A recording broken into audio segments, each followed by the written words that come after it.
Today we're going to remove the passenger front strut shock assembly on this 2013 Dodge Dart. Alright, as you can see, it looks saturated with oil, meaning it is bad. So we're going to go ahead and replace it. Already took the liberty of removing the wheel, that way we get more access to our strut. Next, what we're going to do is start from the way up and make our way down. We're going to remove this cap from here using a flathead. Then try to easily undo this clip here without breaking it, because if you break this, you will have to replace it. Alright, what I am doing is I'm using a small flathead to open this up there. You can see it opening up. And with another one, I am pushing it outwards. You're going to need both hands for this. Once you have that open, just give it a couple of taps on this side so you could scoot it over, just like. Right now we have this side exposed, so let's do the same thing here. It's already kind of coming out of here, so we'll help it out a little bit here. Then we'll just continue to remove that out of there. Open this up a little bit more. Alright, and there it is. And this is what actually holds the whole strut tower into place with the car. There's usually 3 bolts on here that hold it into place. This one has a plastic clip. So if you do break this, you have to replace this. But if you're able to save it, be careful with it. Alright, so the top is loose now. Now we have to worry about the bottom. Alright, we'll move our brake line out of the way. Just get this out of here. It's a little tough. Gonna need both hands. And then this one here, slide that one forward, just like that. For the brake line, I'm using a screwdriver to kind of help me out. And there we have it. Now we have to remove this sway bar link. So we'll use whatever socket it is. Alright, so it's a size 15mm socket. I am using an impact, which makes life easier. But sometimes it doesn't come out. This time it did. We'll just move this out, bring this over, put this nut into place so we don't lose it. Now we have to remove the bolt that's holding it down here. And there's a nut on this end. Alright, for the nut, we're going to be using a size 18mm socket. For the bolt, this is a special 12 bolt or 12-point bolt. It is a 7/16. You'll see that it fits perfectly in there. This one's 12-point. Got another 7/16 here. 7/16. 6-point. 6-point works as well. Oh, fantastic. Nice. Well, I just felt retarded there. Because these are usually 12-point, but the 6-point works as well. Imagine that. Alright, so I am going to use my 7/16 ratchet with a 6-point socket with the 18 on the other end. Break that sucker loose. I'm going to need both hands for this. Alright, and here is our bolt, and we'll set this over to the side. Alright, and because I loosened up the top, I can't hit it down. It's not going to come off, but I could hit it up, and it is coming up a little bit. We are going to replace this whole shock tower assembly, so I don't mind beating the sucker upward. Alright, and it's actually pretty loose already. The only thing is getting it out of here. So I'm using a breaker bar, putting it right underneath the sway bar link, holding it up against the, looks like a mount for the subframe, compressing it down. You can see it there. So you kind of need 2 people to kind of help you out. You need someone to pick this up and push this down, or vice versa. Alright, I am trying so hard. I'm trying to get this lip to get caught right there. Then I'm trying to compress this down. You can see me bending it up with the hammer. It's coming off little by little, but it ain't coming out yet.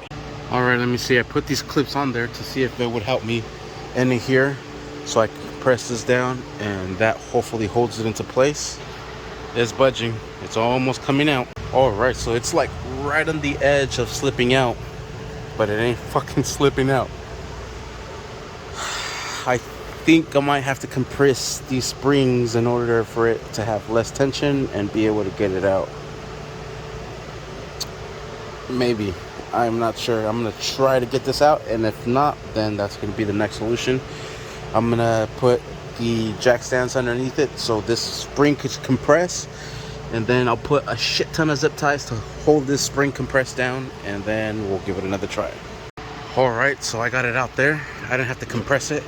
I just use this, and what I am doing is I am turning the whole fucking thing, and there it's coming off. Let me see if I could just yank this sucker out. Of course not, but it is coming off. Just gotta work that sucker out of there. Yeah. All right, I got it out. Piece of crud, I swear. If it wasn't for this big old metal rod, I would have not been able to get this sucker out. Now, let's release these clips, and out it should come. Now, I'll do the same thing as I did the first time to remove these from here. So, I guess lesson learned. Let's wait till we remove these clips from here. Oh. There she goes. And here it is. Stupid fucking strut. We have the replacement here. This is the replacement part number. This is the whole strut assembly. It is already preloaded, because I am not taking that mother effer off. Yeah. Sweet.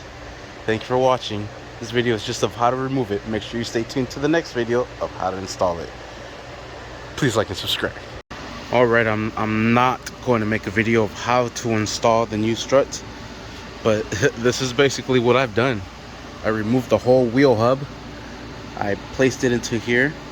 I banged the shit out of it with this hammer. You can see all my markings there.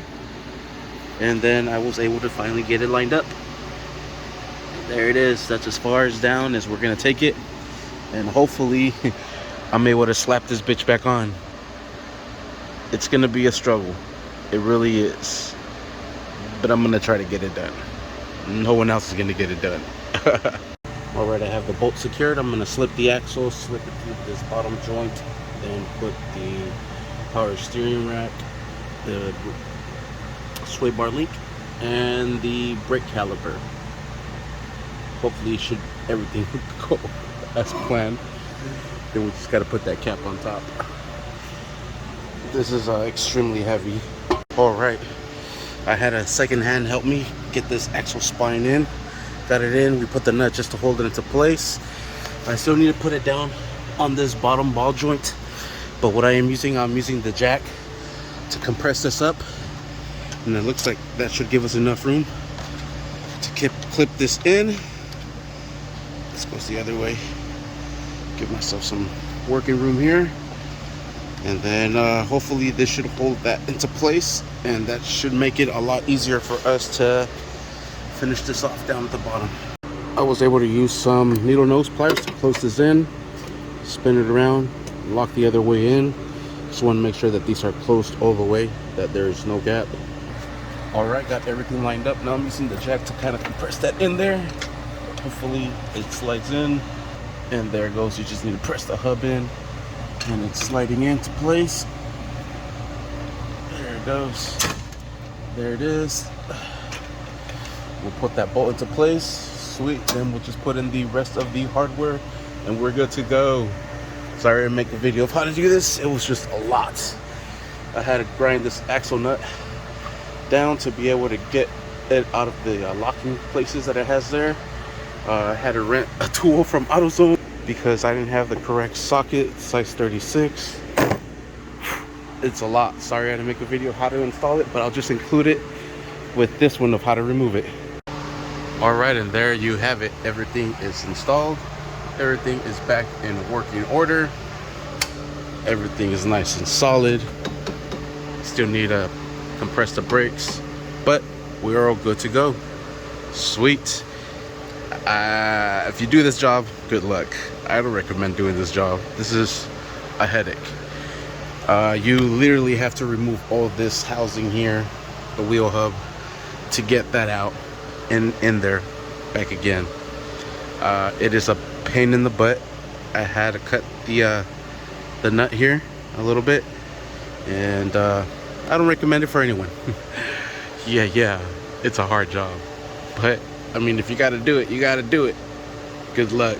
Thanks for watching. Please like and subscribe.